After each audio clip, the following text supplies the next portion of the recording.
Baik, kembali lagi di podcast ULM Channel. Nah, pada kesempatan kali ini, saya Muhammad Azhari telah berhadir di studio bersama satu narasumber yang sangat keren banget, yaitu Ibu Farinia Puradamayanti. Beliau merupakan dosen dari program studi ilmu sosiologi FISIP Universitas Lambung Mangkurat. Apa kabar Ibu?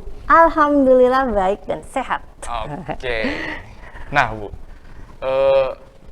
beberapa hari lalu Bu, tepatnya pada 8 Maret ya Bu, kita memperingati Hari Perempuan Internasional. Yes. Nah, ngomong-ngomong soal perempuan nih, tentunya tidak lepas dari isu gender dan feminisme. Ya. Nah, gimana sih menurut Ibu tentang kedua hal tersebut Bu? Isu gender, ya benar. Kalau kita ngomongin Hari Perempuan Internasional itu pasti lekat banget ya sama yang namanya isu gender, isu feminis gitu. Sebenarnya Hari Perempuan Internasional itu sendiri kan hadir atau bermula dari tuntutan para perempuan di bidang industri, misalnya kayak kenaikan gaji, penyetaraan gaji dengan laki-laki, karena dulu itu tahun 1908-an gitu awal-awalnya mula ada pembedaan gitu antara upah perempuan dengan laki-laki, kemudian persoalan jam kerja. Nah makanya kenapa kemudian Hari Perempuan Internasional itu banyak orang mengkaitkan dengan isu gender, isu feminis, karena berusaha untuk menyetarakan posisi perempuan dengan laki-laki kayak gitu. Oke. Nah Bu, dari konsep Hari Perempuan Internasional ini kan punya tema Bu. Nah yang saya lihat itu temanya Break the Bias. Nah bisa Ibu jelaskan nggak tema itu maksudnya apa sih? Itu sebenarnya kayak tagline gitu ya. Banyak orang yang make kan tagline break the bias gitu. Apa pakai tagar, pakai hashtag gitu kan, hashtag break the bias. Emang bias itu sendiri kan sebenarnya kayak kita tuh melihat tidak imbang gitu intinya tidak imbang, bias gitu. Jadi maksudnya break the bias itu memang berupaya memecahkan bias-bias yang ada di masyarakat. Contohnya misalnya tadi kalau kita memandang perempuan itu misalnya dari segi upah. Kita ngomongin asal mula sejarah Hari Perempuan aja deh dulu ya. Jadi kan ngomongin masalah sejarah.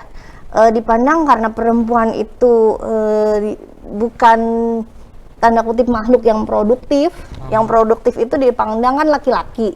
Nah itu udah bias. Berarti melihat itu udah kayak berat sebelah gitu kan gitu. Makanya banyak orang yang bilang kan break the bias, kita nggak boleh ada bias lagi, bias itu harus dipecah gitu. Kita harus memandang itu sama baik laki-laki maupun perempuan. Begitu sih maksudnya break the bias gitu. Berarti maksudnya itu mungkin lebih biar mematahkan nih stigma masyarakat tentang perempuan ya Bu.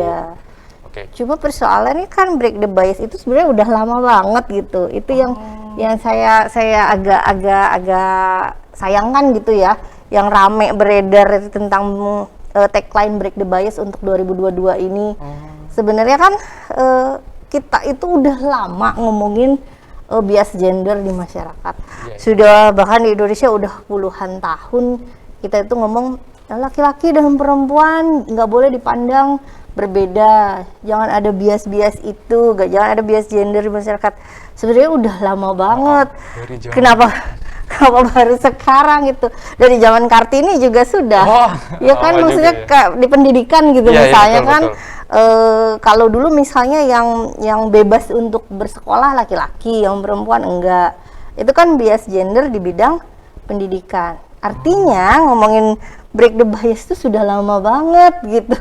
Tapi ya agak ini juga, kenapa sih 2022 ini baru aja diangkat gitu, padahal saya yakin sebenarnya sih gini, masyarakat tuh udah tahu kok bahwa kita ini ada bias, kita ini masyarakat yang bias gender gitu, yang jadi sebenarnya semuanya udah banyak yang tahu, anak-anak muda juga udah pada pinter-pinter kan, udah tahu lah gitu, oh kalau kita memperlakukan nggak boleh menstigma perempuan begini gitu. Cuman ya agak-agak kemunduran sih buat saya kalau itu dijadikan tagline untuk 2022 gitu. Oke. Berarti udah ketinggalan zaman ya Bu? Sebenarnya gitu sebenarnya. Oh iya. Oke, ini saya ada lihat Bu dari tulisan Ibu, mungkin nanti bakal ditayangin ya sama di video ini. Ibu tuh ada mengangkat tentang post feminisme Bu. Oke, iya. Nah, bisa Ibu jelasin lagi nggak tentang itu? Soalnya saya cukup tertarik gitu Bu. Oh iya. Jadi memang kalau pertama ya kita ngomongin feminisme dulu. Iya, oke. Feminisme itu kan sama lah kayak tadi Hari Perempuan Nasional. Sejarahnya itu lahir dari protes perempuan yang waktu itu disebut gelombang pertama feminis. Nah, gelombang pertama feminis itu yang diperjuangkan adalah hak pilih perempuan dalam berdemokrasi. Dulu itu perempuan nggak punya hak pilih, Oh, berarti nggak boleh. nggak boleh nyoblos gitu misalnya ya. Iya. Nah, jadi kemudian itu yang diperjuangkan awal mulanya.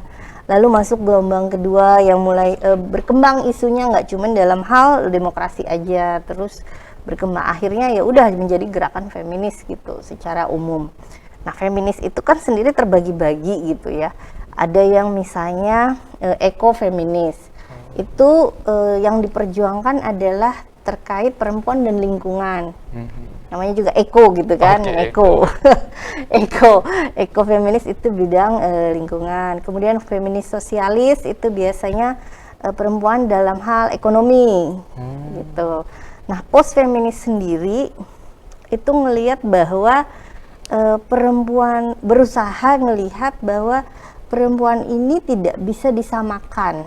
Maksudnya antar perempuan sendiri itu adalah makhluk yang berbeda gitu. Kayak misalnya gini, kita nggak bisa menyamakan perempuan yang dia lahir, besar, tinggal di timur dengan perempuan yang dari lahir, besar, tinggal di barat. Mereka mengusung budaya yang berbeda. Nah, post feminis itu melihat bahwa kita harus melihat perempuan itu seutuhnya, dia itu seperti apa. Gak bisa kita kemudian paksakan harus sama. Perempuan itu harus punya sesuatu, harus disamakan gitu, nggak bisa. Jadi kenapa? Karena pengalaman perempuan itu kan beda-beda gitu ya. Nggak usah yang timur barat lah. Di satu wilayah aja perempuan itu sudah sangat berbeda dengan pengalaman misalnya perempuan yang dia udah punya privilege dari lahir. Dia misalnya sudah berkecukupan. Perempuan yang lahir dari keluarga berkecukupan pasti punya pengalaman sosial, pengalaman personal yang berbeda dengan perempuan yang lahir di keluarga misalnya yang berkekurangan. Nah, itu kan nggak bisa disamakan. Karena pengalaman mereka berbeda. Bisa jadi para perempuan, ini bisa jadi ya, tapi tidak semua tentu. Perempuan yang sudah punya privilege dari lahir, punya kenyamanan dari lahir, dia akan sulit untuk memahami pengalaman perempuan yang lahir di keluarga yang berkekurangan tadi. Nah, itu sebabnya post feminis kita tidak perlu menyamakan itu. Setiap perempuan punya perjuangannya masing-masing, punya pengalamannya masing-masing. Post feminis sih seperti itu, gak bisa dipaksakan untuk sama gitu. Oke, menarik sih. Berarti kalau Ibu tadi kan bilangnya sejarah Bu, sebelum adanya gerakan feminisme. Berarti sebelum adanya gerakan tersebut itu banyak banget ya Bu, kayak rasisme terhadap gender sebelumnya. Bener. Jadi kayak tadi kan aku bilang misalnya perempuan tidak punya hak pilih gitu ya, perempuan tidak punya hak pilih. Itu juga terkait sama isu rasis tadi yang Azhar bilang kan, apalagi kalau perempuan yang berkulit hitam misalnya ya di barat sana. Di barat. Sudah dia kulit hitam, perempuan pula. Laki-laki kulit hitam aja jadi budak, apalagi perempuannya kan lebih parah lagi gitu, eksploitasi yang dirasain gitu. Jadi emang itu semuanya terkait sih. Ada yang disebut malah black feminist. Mereka itu memperjuangkan isu-isu perempuan kulit hitam. Banyak cabangnya sih kalau ngomongin feminis, nggak habis-habis. Seru. Dari yang Ibu tahu nih, kayak rasisme yang sangat-sangat menyeramkan lah seperti itu, Bu. Bisa di-share nggak Bu apa nih yang Ibu tahu? Ya tadi misalnya ya isu perbudakan, kemudian isu kalau yang paling ringan aja ya kita masalah rasisme dalam hal kulit hitam, kulit putih. Kalau di Indonesia sendiri kan sebenarnya ini apa ya, warisan dari era penjajahan sih kita ini, karena kita dijajah begitu lama sama Belanda, sehingga masyarakat kita ini konstruksi berpikirnya itu ngelihat orang kulit putih itu sebagai orang yang wow gitu, orang yang high gitu kan, karena kita dijajahnya oleh bangsa kulit putih. Jadi kita itu kayak terkonstruksi bahkan sampai sekarang. Berarti, aduh nggak usah jauh-jauh. Anak-anak muda kalau pacaran sama bule bangganya luar biasa ya nggak? Oke, Bisa dapat iya. bule gitu. Kenapa? Karena kita memandangnya orang kulit putih itu sebagai sesuatu yang amazing banget gitu loh. Jadi standar kecantikan Oh gitu ya, iya, Bu. ya gak cuma kecantikan, yang cewek-cewek juga dapat cowok bule kan bangga banget tuh. Jadi dianggap berada pada posisi yang lebih daripada orang pribumi. Nah sampai sekarang kita jadinya kayak gitu. Panjang banyak sih itu apa ya, dampak dari imperialis kayak penjajahan gitu yang bikin kita semua mengagung-agungkan Barat. Agung-agungan Barat. Padahal secara harfiah kita tropis pun juga nggak putih-putih banget ya, Bu. Tapi ya itu kan, makanya banyak krim pemutih. Iya betul.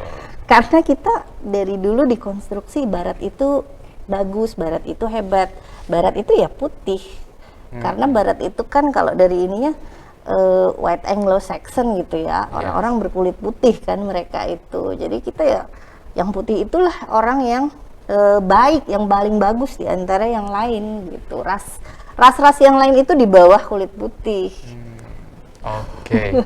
Tapi gini, Bu, saya pernah dengar kan, semisal kita itu punya kulit hitam ini, kata teman-teman saya, katanya kalau lo hitam, kalau lo keluar negeri, lo laku kok sama bule katanya gitu. Eksotis. Iya, eksotis. Lah ya karena ya begitu, itu kan karena mereka itu karena kan mereka berbeda dengan kita gitu. Justru kita ini dianggap unik. Sedangkan bagi orang Indonesia mereka itu dianggap high class gitu loh. Kelas yang berada di bawah. Karena ya itu tadi sih sebenarnya warisan penjajah juga. Masalah sekolah aja dulu kan dibagi-bagi gitu.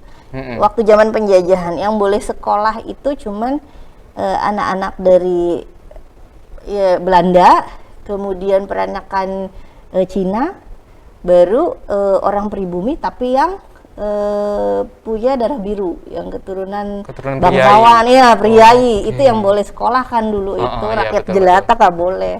Ya itulah warisannya. Akhirnya karena ada kelas-kelas kayak gitu sampai sekarang kita tuh selalu menganggap Barat itu lebih daripada kita.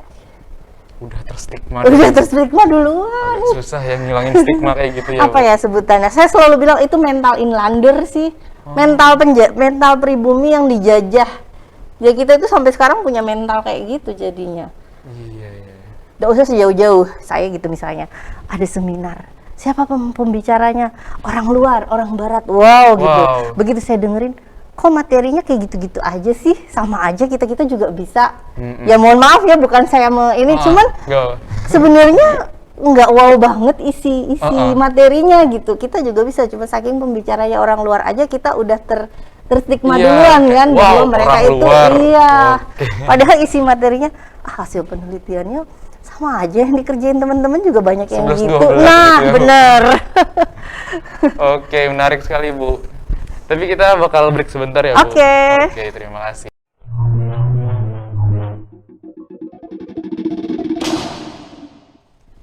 Oke, kembali lagi di podcast ULM Channel dengan Ibu Arin di sini. Oke. Nah, Bu, ngomongin masalah isu gender nih. Nah, yang saya dengar ini, Bu, masih banyak sekali terjadi diskriminasi terhadap perempuan, khususnya yang kalangan menengah ke bawah nih, Bu. Oh ya. Gimana nih menurut Ibu tentang kasus kayak gitu? Iya, kalau kita lihat perspektif ekonomi misalnya kan menengah ke bawah ini dalam artian secara ekonomi kan ya. Iya, betul. Untuk persoalan gender itu emang itu berkaitan banget. Kenapa? Karena seringkali pertama ya perempuan yang berasal dari kalangan ekonomi yang menengah ke bawah ini, tanda kutip secara pendidikan mereka juga tidak bisa terlalu tinggi. Sehingga pengetahuan mereka sendiri tentang isu gender juga minim gitu kan. Jadi seakan-akan mereka menerima gitu aja tanda kutip perlakuan tidak adil dalam hal gender kepada mereka. Nah, yang paling sering gitu yang sering saya alami, maksudnya saya sering penelitian, sering dengar curhat, sering baca gitu dari para perempuan menengah ke bawah ini, biasanya terkait dengan isu rumah tangga gitu misalnya. Contohnya istri dilarang bekerja oleh suami, sementara keuangan keluarga kurang begitu, tapi si istri ini ingin bekerja gitu agar bisa memenuhi kebutuhan keluarga mereka, tapi oleh suami nggak boleh. Akhirnya ujung-ujungnya tetap aja si istri yang akan pusing mengatur keuangan gitu misalnya. Saya sering penelitian, sering ngobrol. Saya tuh suka banget nongkrong di warung di mana biar dengerin isu gimana curhatan para ibu-ibu kelas bawah gitu kan. Gimana kerja aja nggak boleh, tapi dia juga penghasilan segini gitu. Sementara yang harus ngatur keuangan rumah tangga si istrinya kurang, nggak boleh ngeluh. Dia mau kerja dilarang.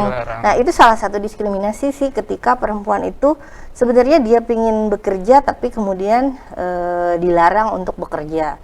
Ya walaupun bekerja juga alasan kan nggak cuma untuk cari uang ya, bisa juga untuk aktualisasi diri gitu kan. Kan sekarang lagi rame kan perempuan berdaya katanya gitu kan. Nah, jadi banyak sih alasannya sebenarnya kenapa perempuan tuh sebenarnya ingin bekerja. Cuma salah satu diskriminasi ya itu perempuan dilarang bekerja karena dianggap perempuan itu harusnya di rumah. Harusnya mengerjakan pekerjaan domestik kayak ngurus anak, ngurus rumah. Ya bukan, ini yang perlu saya luruskan sih sebenarnya juga termasuk solusi ya gimana.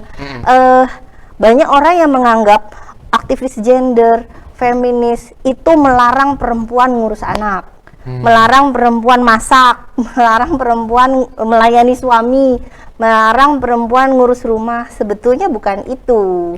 Tapi yang diperjuangkan para aktivis gender, para feminis adalah perempuan itu berhak menentukan apa yang terbaik bagi diri dia. Kalau memang si perempuan itu merasa yang terbaik bagi diri dia adalah being at home, menjadi housewife, ya monggo silakan. Ya, sebenarnya itu ya, selama itu adalah pilihan perempuan tanpa ada tekanan dari pihak manapun. Nah, terus masalah yang tadi ekonomi kelas bawah. Ini yang lagi rame nih masalah minyak goreng langka. Oh iya. Aduh, ibu saya juga ngantri. Coba, nah, yang banyak ngantri itu kan ibu-ibu. Karena apa? Urusan rumah tangga itu dianggap itu tanggung jawab perempuan. Itu sebenarnya diskriminasi. Kenapa? Karena urusan rumah tangga yang tinggal di rumah siapa? Bukan cuma perempuan kan? Iya. Bapaknya juga ikut tinggal. Yang ikut makan siapa? Satu rumah. Seharusnya urusan minyak goreng urusan bersama. Jangan cuma ibu-ibunya yang repot, bapak-bapaknya harus ikut kelimpungan. Nanti ibu-ibu nggak bisa masak, nggak bisa makan dong bapak-bapaknya. Logikanya sih begitu. Cuman yang terjadi ya karena dianggap ini tanggung jawab perempuan, yang kelimpungan perempuan juga. Begitu. Yang banyak ngantri itu kan emak-emak kan ya, termasuk ibumu ya. Iya. Soalnya udah langka banget. Langka banget. Nah, itu pemerintah juga harus cepet tanggap sih masalah kayak gitu. Karena kasihan para ibu-ibunya fokusnya jadi ngurusin minyak goreng aja. Me time-nya jadi berkurang. Gitu. Jangan sudah jadi tanggung jawab juga. Iya, jadi tanggung jawab akhirnya kan. Gitu. Nah Bu, berarti kalau memang dari latar belakang yang menengah ke bawah itu memang balik lagi ke perempuannya ya, apakah dia fine dengan keadaan itu. Nah, melihat dari sisi itu Bu, dan solusinya tadi gimana ya Bu, biar orang-orang itu memandang kayak semua perempuan itu punya haknya masing-masing.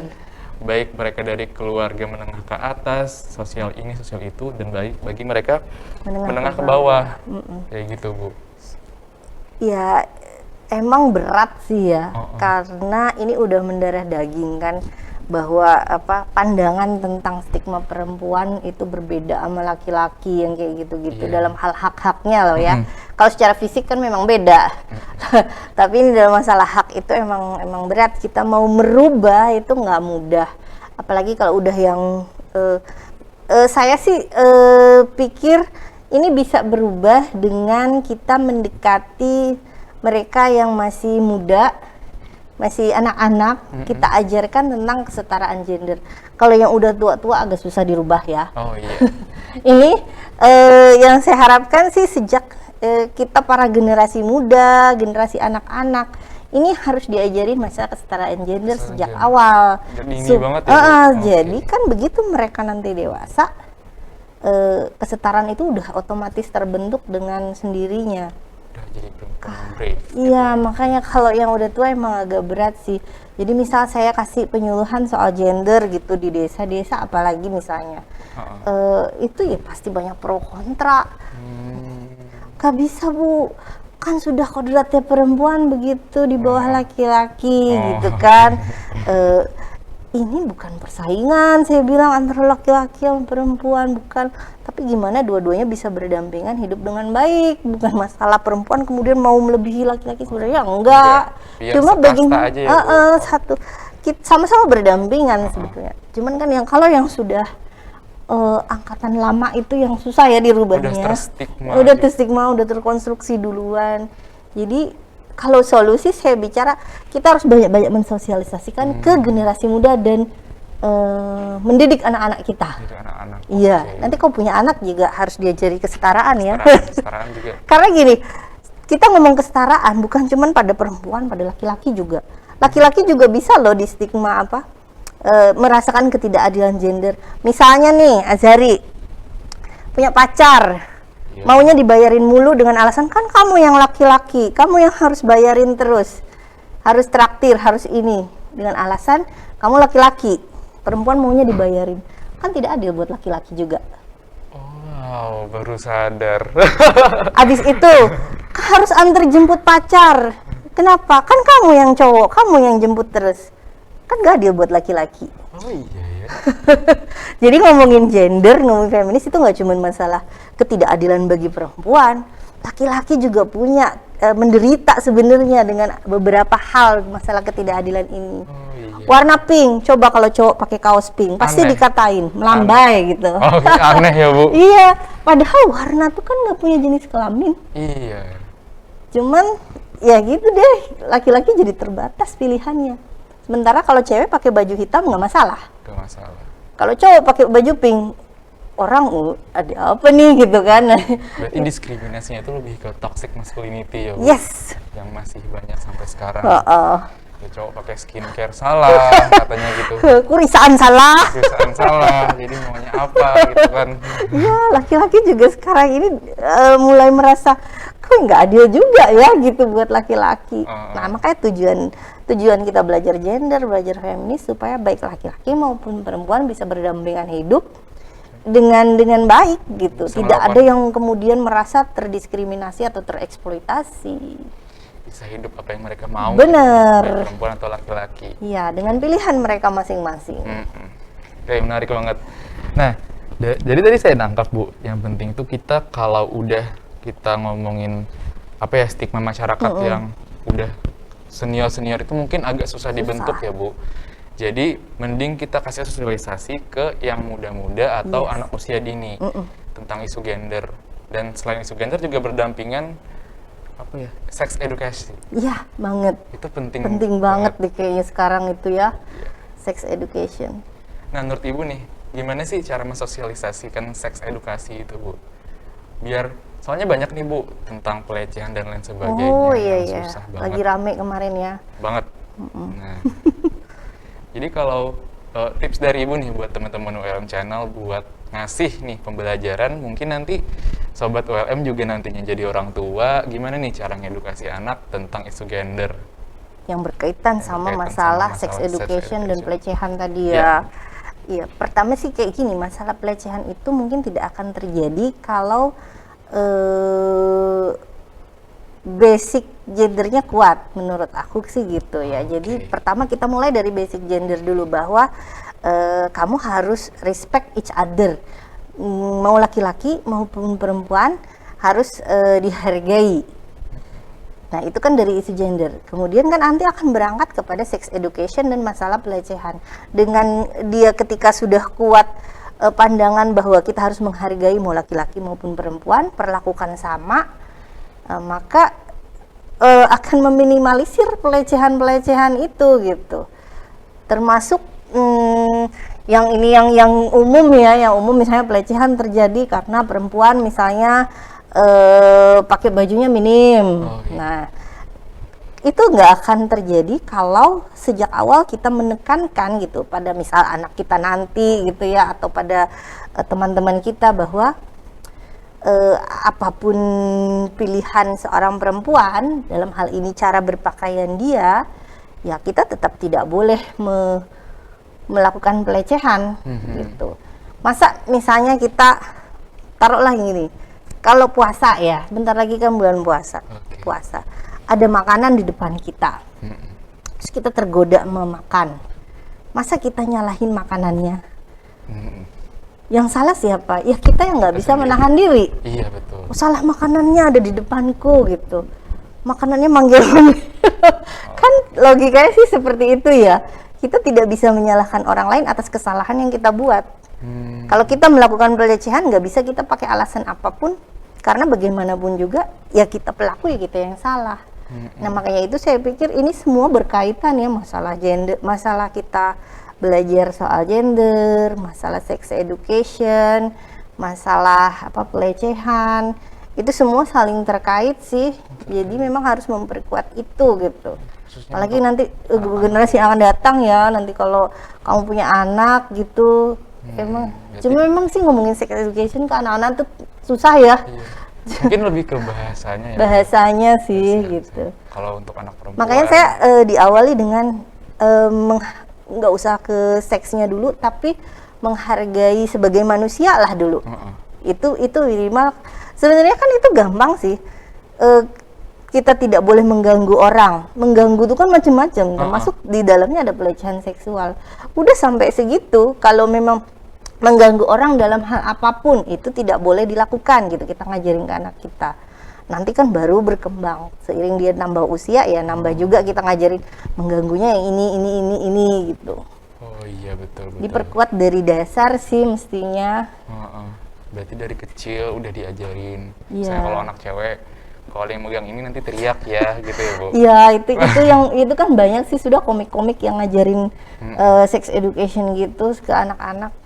Emang sih itu PR banget ya buat orang tua zaman sekarang, bagaimana membahasakan yang dulu dianggap tabu, nggak enak diomongin ke anak, ini gimana gitu. Padahal sebenarnya itu penting banget ya Bu, apalagi isu gender, apalagi nanti termasuk yang laki-laki. Saya selalu nekenin gini,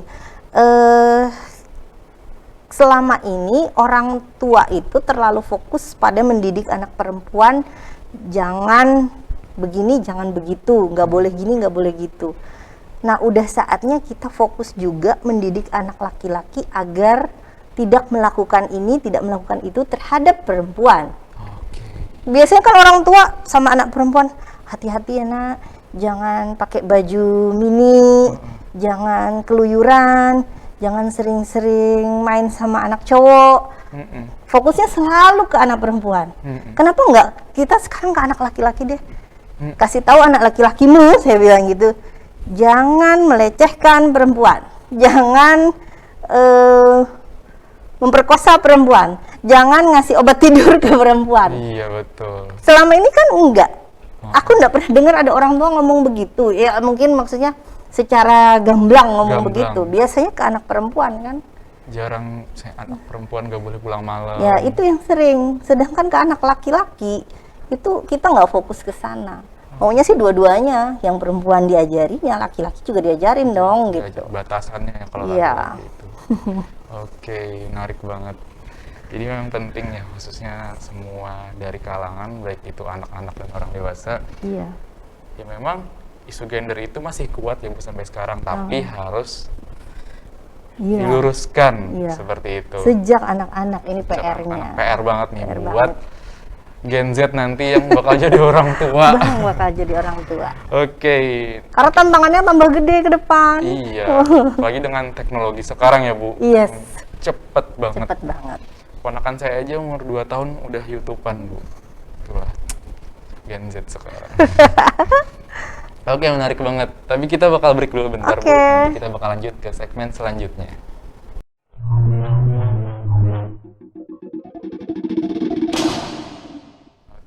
Oke, pemirsa ULM Channel, kembali lagi dalam program podcast ULM Channel. Nah, bersama Ibu Arin lagi di sini. Oke, Bu. Ngomongin soal pelecehan tadi ya, Bu. Banyak sekali. Mungkin sampai saat ini itu tuh belum hilang-hilang, Bu, kasus pelecehan itu. Apalagi saat ini perempuan yang dilecehkan pun nggak berani buat speak up. Nah, ini gimana nih menurut Ibu? Iya sih, kayaknya ngelihat berita itu ya, pelecehan.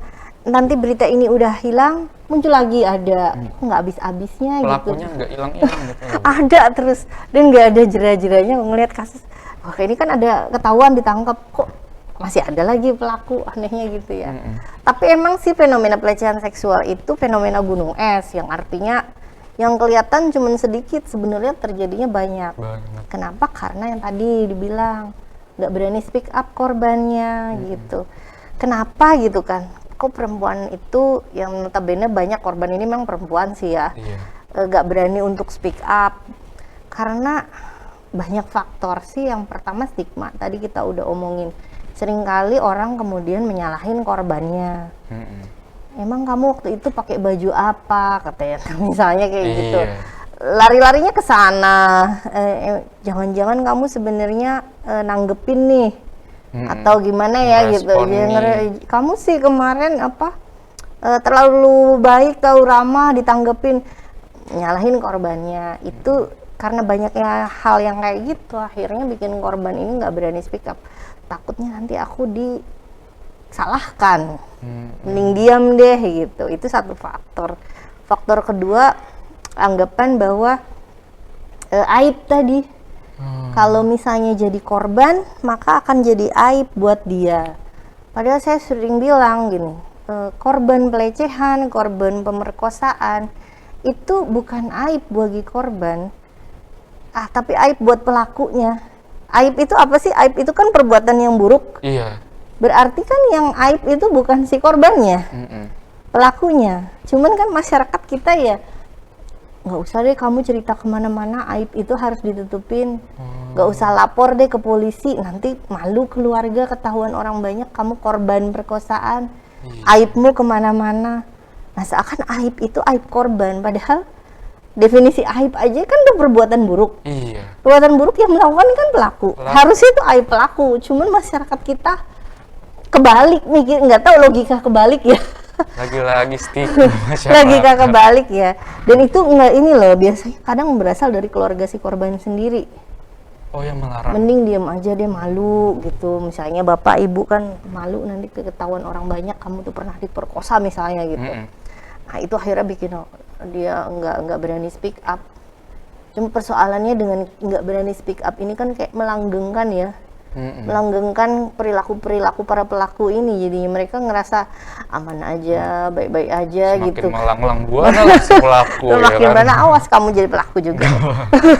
Oke, Bu, masalah kasus pelecehan ini, Bu, ya. Bisa nggak sih terjadi di ruang lingkup kampus? Iya, bisa. Pelecehan tuh bisa di mana aja gitu. Di lembaga pendidikan sekalipun bisa terjadi. Jadi bahkan ya banyak gosip-gosip beredar ya, di kampus juga banyak kok katanya terjadi. Nggak cuman sesama mahasiswa gitu misalnya, tapi sama ya yang lebih tinggi gitu kan bisa juga terjadi. Kasus di Sumatera ya. Iya bener, mana tuh Riau ya? Iya. Iya. Oke. Yang kemarin itu kan sempat heboh ya, nggak bisa yudisium atau apa namanya, dicoret gitu juga dicoret. ada kan.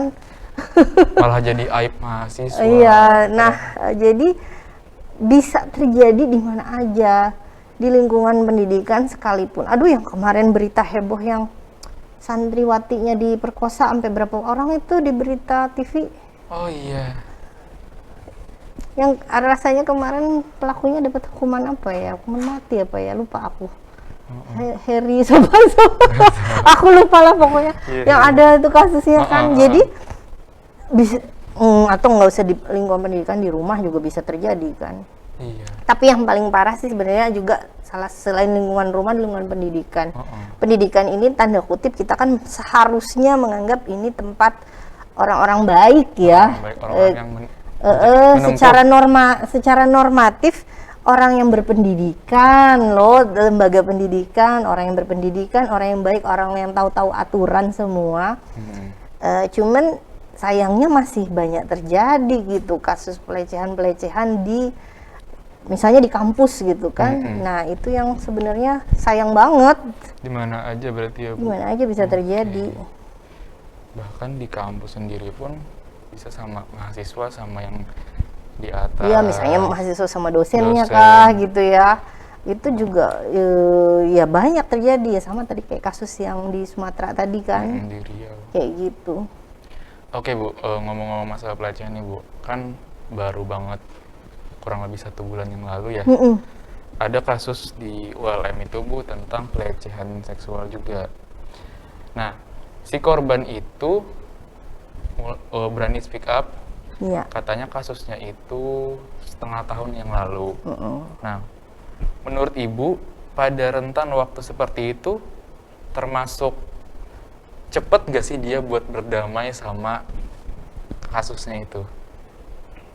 Soalnya kan kebanyakan yang saya temui ya, Bu, teman-teman atau yang saya kenal itu, sampai detik ini pun mereka masih menyimpan permasalahan itu, gak berani speak up, dan malah jadi bikin dia semakin terganggu mentalnya. Iya. Gitu, Bu. Sebenarnya saya pikir sih bukan berdamai ya. Cuma dia berdamai dalam arti berdamai yang dengan pelaku atau gimana nih? Berdamai atau sama dirinya sendiri kan? Emang setiap orang tuh beda ya, nggak ada batasan waktu untuk bisa menerima sesuatu hal kemudian berdamai dengan diri sendiri itu perlu waktu misalnya 1 tahun gitu. Setiap orang sih memang punya kekuatan atau punya mental yang berbeda. Ada yang mungkin bisa cepet, ada yang mungkin bisa lama gitu. Dan juga tergantung kasusnya, tergantung berapa banyak orang yang tahu, itu banyak faktor. Cuman kalau saya pribadi gitu, ya cepet juga sih, setengah tahun ya. Kalau saya pribadi, memang setiap orang tadi beda. Tapi kalau saya pribadi itu cepet banget ya, 6 setengah tahun lah, anggap setengah tahun untuk bisa berdamai itu. Ya kategorinya luar biasa cepet gitu. Kuat mentalnya. Apakah dia didampingi psikolog atau gimana kan gitu sehingga bisa secepat itu mentalnya. Tapi memang keberanian untuk speak up itu luar biasa sih.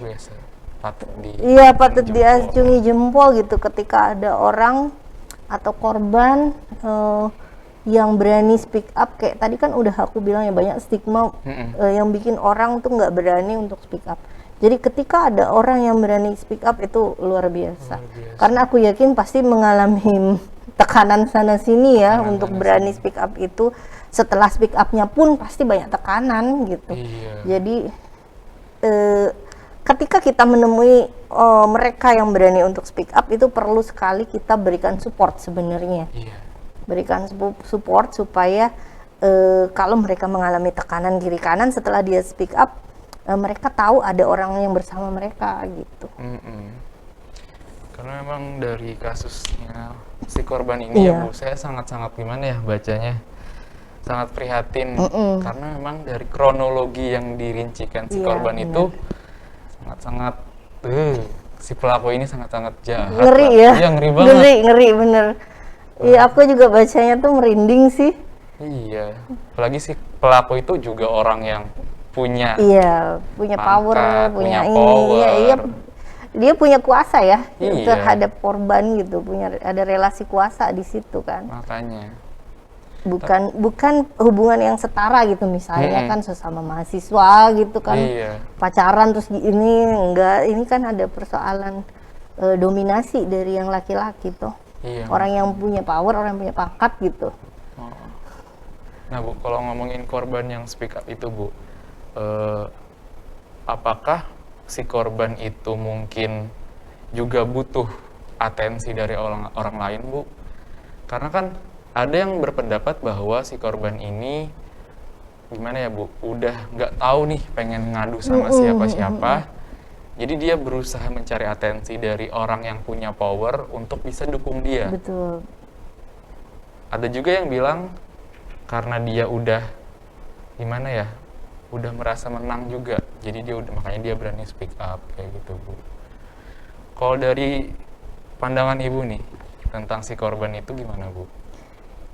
Kalau dari yang aku amati sih dia sebenarnya merasa perlu ada backup plan lagi gitu ya, nggak yang dia terima ini sepertinya tidak cukup gitu. Dia perlu ada kekuatan lain gitu yang bisa bantu dia, kayaknya sih yang aku lihat kayak gitu.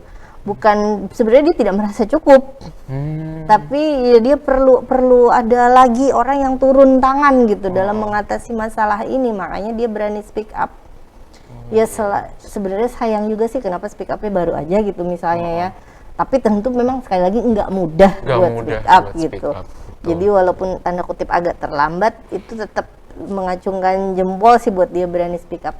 Tapi alasannya ya itu, aku pikir dia sepertinya memang memerlukan atensi, tapi dalam hal ini yang positif ya, atensi untuk ini loh, aku mengalami ketidakadilan, di mana kalian berada gitu ya, ya misalnya gitu. Bisa bantu tidak gitu. Walaupun ada juga sih beberapa pihak netizen nyinyir ya, ini nih pansos nih kayaknya nih gitu kan, udah gini baru aja gitu. Itu tuh hitungan cepet ya Bu. Iya, tapi kita sekali lagi harus berada pada perspektif korban. Yang pada situasi seperti ini tidak diperlukan kenyinyiran, yang diperlukan apa yang bisa kita bantu buat korban tersebut, seperti itu sih. Dari pengalaman Ibu nih, karena Ibu kan juga berkecimpung di dunia feminis ya, ada nggak sih yang kayak korban pelecehan seksual itu yang sangat berdampak terhadap mentalnya Bu? Bisa Ibu share nggak sedikit tentang kalau dari yang pengalaman aku gitu, beberapa kali penelitian, beberapa kali juga baca hasil pendampingan teman-teman gitu kan, ya ada yang sampai melukai dirinya sendiri. Kenapa? Karena dia merasa dirinya udah kotor gitu misalkan. Ya aib tadi. Karena tadi aku bilang pandangan di masyarakat kita ini kayaknya logikanya kebalik. Aibnya itu harusnya aib pelaku, ini jadi aibnya korban. Akhirnya dia merasa dirinya aib, merasa dirinya kotor, dia sampai harm self itu kan, melukai dirinya sendiri. Bahkan ada yang berniat bunuh diri. Kasus yang 8 hari itu kan malah yang rame itu bunuh diri beneran toh. Nah jadi sampai dampaknya sih sampai sejauh itu yang aku beberapa kali temuin ya. Makanya bahaya banget. Bahkan kadang gini, hal-hal yang kecil, pelecehan yang tanda kutip ringan ya, misalnya dari catcalling gitu ya. Catcalling itu bukan cuma disweet-sweetin gitu, tapi misalnya dibecandain yang nggak baik lah gitu, dibecandain yang kurang etis gitu. Mungkin bagi sebagian perempuan biasa aja, tapi ada yang sulit untuk menerima. Karena beda-beda tadi kan, psikologis orang kan beda-beda. Ya bagi kita itu bercandaan ringan, belum tentu bagi orang lain itu ringan. Jadi saya seringkali menekankan sama mahasiswa saya, kalau kalian menemukan kawan kalian yang mengalami misalnya pelecehan, walaupun itu ringan, jangan sekali-sekali kamu mengatakan, "Alah cuma gitu doang." Karena belum tentu mental dia sekuat kamu, saya bilang gitu. Betul. Nah itu tadi. Alah cuma dipegang doang. Cuma dicolek aja. Ya, belum tentu si orang tersebut punya mental yang sekuat kita gitu ya. Misalnya saya dicolek, gue tabuk balik misalnya. Ya, tapi kan tidak semua perempuan begitu gitu toh. Ada mental yang memang lembut. Iya bener, nggak kuat gitu. Lalu dia trauma, nggak berani keluar gitu kan. Ada yang sampai kayak gitu. Walaupun tanda kutip pelecehan ringan, tapi ya tadi dampaknya bisa saja besar. Besar banget. Dari korban-korban yang pelecehan itu mungkin juga bisa berdampak dia takut sama orang banyak, dia takut sama laki-laki. Iya, kasihan kan nanti ke depannya gitu. Dia mau bersosialisasi susah. Sampai gitu Kayak udah warning duluan dia kan Segitunya jadinya. ya, Bu. Ini jangan-jangan nanti gimana, nanti aku diginikan gitu. Mungkin sih Bu, mungkin nggak Bu kayak bakal berdampak juga ke si orientasi perempuan. Bisa jadi, Bisa jadi, Bu. ketika dia misalnya trauma ya. Heeh. Nah itu ada beberapa yang seperti itu. Oh, pernah Ibu nemuin? Trauma ya, tidak mau berhubungan lagi dan sebagainya. Oh, sampai berdampak ke orientasi Iya, perempuan ya, Bu. makanya Wow, berarti sejahat itu ya pelaku nih. Bukan cuman dari fisiknya perempuan. mentalnya juga rusak, kena. banget, kena mental itu perempuan. Kena mental. kasihan. Nah ini kena mental ya, definisi yang sesungguhnya. Kasihan. Berarti gimana Bu menurut Ibu nih tentang sekarang perempuan itu cuman sebagai objek seksualitas laki-laki, Bu? Ya kebanyakan sih seperti itu. Objek seksualitas yang tidak dipandang perempuan itu seutuhnya ya. Jadi kebanyakan kayak gitu. Itu yang tadi saya katakan, ketika perempuan kemudian menjadi objek bagi laki-laki, maka perempuan itu sendiri harus membangun keberanian dirinya. Walaupun tadi saya katakan memang mental setiap perempuan itu beda, tapi itu harus dibangun perlahan-lahan. Misalnya nggak bisa cepet, oke, perlahan-lahan harus dibangun bahwa perempuan sendiri harus meyakinkan dirinya bahwa dia itu manusia yang harus dihargai, bukan sekedar sebagai objek saja. Oleh karena itu perempuan juga harus berani berkata tidak. Nah gitu, termasuk laki-lakinya. Warning laki-laki nih, Bu. Warning laki-laki lagi. Gimana nih, Bu? Jangan Soalnya jadi pelaku. Dari sosial media sendiri ya, Bu, misal ada cewek tertutup itu like-nya sedikit, ada cewek terbuka like-nya banyak banget. Nah, akhirnya kan bisa dikatakan itu perempuan dijadikan laki-laki sebagai objek seksualnya, Bu. Jadi, Iya, sebenarnya kalau masalah like itu saya sih tidak terlalu ini ya, tidak terlalu peduli, tidak terlalu, ya terserah saja. Mungkin memang laki-laki itu suka gitu ngelihat yang terbuka, selama dia tidak melakukan pelecehan baik itu verbal maupun non verbal. oh iya, betul. Just like aja ya oke gitu ya, memang Suka lihat. emang seleranya ya misalnya Oh, gitu. iya. Ya udah silahkan, selama tidak melakukan pelecehan verbal maupun non verbal. Misalnya melalui omongan, melalui tindakan, nah itu jangan sampai. Kalau Jangan cuma sampai. suka ya oke lah gitu. Tapi menjadi objek itu ketika sudah ada pelecehan tadi gitu. Oke. Berarti menurut Ibu nggak apa-apa nih berarti kalau sesuai selera ya? Ya nggak masalah Nggak gitu. masalah. Buat saya sih ya tidak masalah gitu ketika misalnya ini cowok sukanya nge-like yang mohon maaf perempuan yang seksi-seksi, bajunya yang minim-minim. Ya itu memang dia suka. Kalau saya pribadi ya itu memang dia suka, ya monggo gitu. Apa medsos kan memang bebas gitu, Iya, kita selama menyukai. dia nggak bertindak. Selama dia tadi tidak melakukan pelecehan. Kalau dia sudah melakukan pelecehan, misalnya verbal gitu ya, dia komen yang kurang etis, nah itu baru masalah gitu. Oke. Ini kalau kasusnya nih, dia ngomen gak etis atau mungkin bahkan sampai ngechat, Iya, DM gitu ya. DM gitu ya, sampai ya segitunya lah. Minta ini itu dan Ya, sebagainya. kirimin dong foto Iya. apa namanya, minta kirimin pap gitu kan. Iya. Nah Itu udah itu, masuk pelecehan kan, Bu? iya, iya. Dan perempuan itu juga punya hak buat Yo, melawan. pasti gitu. Semblok aja. Dan begini, cuman ya tadi kadang ada perempuan yang bisa apa ya sebutannya, kayak termanipulasi. Banyak perempuan yang kemudian bisa termanipulasi sehingga menuruti apa permintaan pesan dari orang tadi. Nah itu persoalan lagi tuh, bagaimana caranya agar kita tidak mudah termanipulasi. Karena kan banyak korban yang kayak gitu, Banyak banget. gampang dimanipulasi gitu kan lewat pesan-pesan gitu. Nah Bilangnya aman, disebar. iya itulah, Iya, wah, menarik banget nih. Nggak habis-habis ya kalau Nggak kita habis-habis. bahas tentang panjang. feminisme ini. Oke, Bu.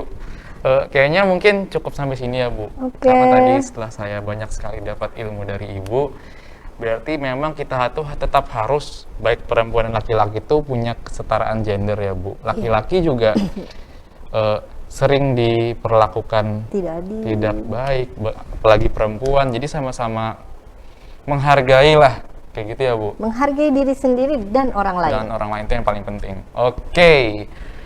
Kalau teman-teman nih suka sama podcast kali ini bersama Ibu Arin, kalian bisa like, comment, dan subscribe. Tentunya kalau ada opini nih tentang feminisme, kalian bisa masukkan di kolom komentar. Nah, oke, saya Muhammad Azhari pamit undur diri.